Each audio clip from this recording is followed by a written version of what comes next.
बिस्मिल्लाहिर्रहमानिर्रहीम। अस्सलाम वालेकुम नाज़रीन, आप देख रहे हैं मेरा यूट्यूब चैनल देसी मसाला रेसिपी। आज मैं आपके लिए लेकर आई हूँ आलू छोलिया पकाने का तरीका। इसे ग्रीन चने भी कहा जाता है और छोलिया भी कहा जाता है। आइए चलते हैं रेसिपी तैयार करने की तरफ। बिस्मिल्लाहिर्रहमानिर्रहीम। सबसे पहले कढ़ाई में 3 से 4 चम्मच घी।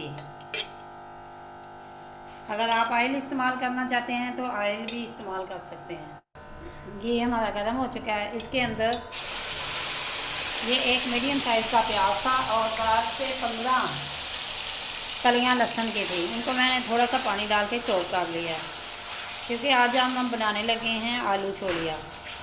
छोलिए के शोरबे में अगर प्याज जो है ये अच्छी तरह मिक्स ना हो तो फिर अच्छे नहीं लगते। इस तरह इनकी ग्रेवी बहुत ही अच्छी तरह बनेगी। इसे 2 से 3 मिनट इसी तरह हमने फ्राई घी के अंदर करना है, ताकि लहसुन और प्याज का कच्चापन ख़त्म हो जाए। 1/2 चम्मच हल्दी, 1 चम्मच भरकर सुरख मिर्च पाउडर, नमक हस्बे ज़ायक़ा डालकर इसे मज़ीद भूनें।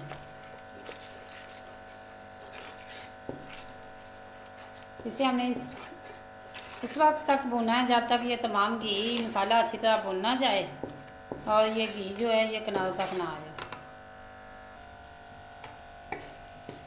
इसे अच्छी तरह मसाले को भून लेना। साथ ही इसके अंदर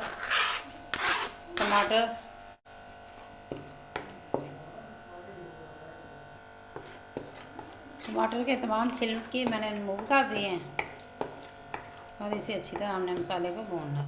मसाला माशाल्लाह अच्छी तरह भुना जा चुका है। इसके अंदर हम आलू ऐड करेंगे।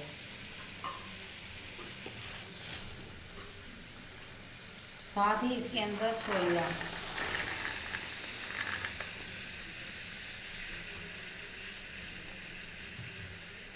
इसे ग्रीन चने भी कहा जाता है।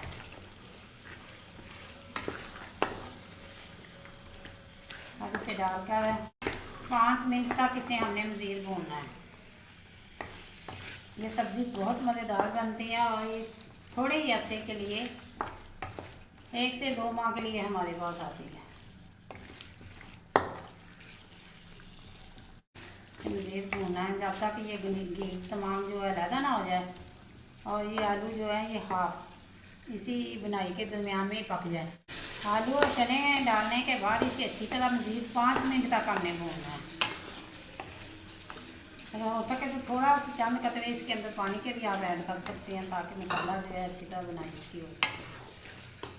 ये बहुत अच्छी तरह मसाला होना जा चुका है। अब इसके अंदर हम पानी ऐड करेंगे।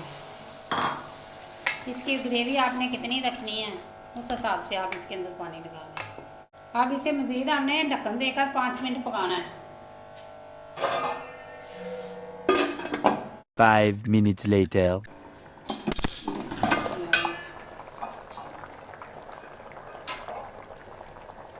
ये सालन हमारा बन के तैयार हो चुका है। ग्रेवी आप अपनी मर्ज़ी के मुताबिक रखें।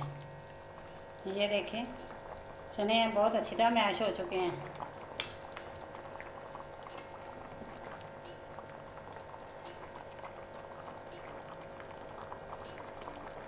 आलू भी देखें मुकम्मल गल चुके हैं। जब मैंने इसके अंदर पानी डाला तो फ्लेम इसकी मैंने हाई रखी। जैसे ही उबाल आ गया तो मैंने इसकी जो फ्लेम है वो लो करके इसे मज़ीद 15 से 20 मिनट मैंने पकाया है। अब ये सालन हमारा बन के तैयार हो चुका है। अब यहाँ थोड़ा सा गरम मसाला पाउडर, खुश्क धनिया पाउडर डालकर 1 मिनट के लिए सिर्फ इसे पकाना है, ताकि जो धनिया वगैरह है ये थोड़ी सी नरम पड़ जाए। तो सालन हमारा बन के तैयार है। आइए चलते हैं डिश आउट की तरफ। ये है इनकी फाइनल लुक। अगर ये मेरी रेसिपी आपको अच्छी लगे लाइक करें, शेयर करें और कमेंट बॉक्स में अपनी राय का इज़हार ज़रूर करें।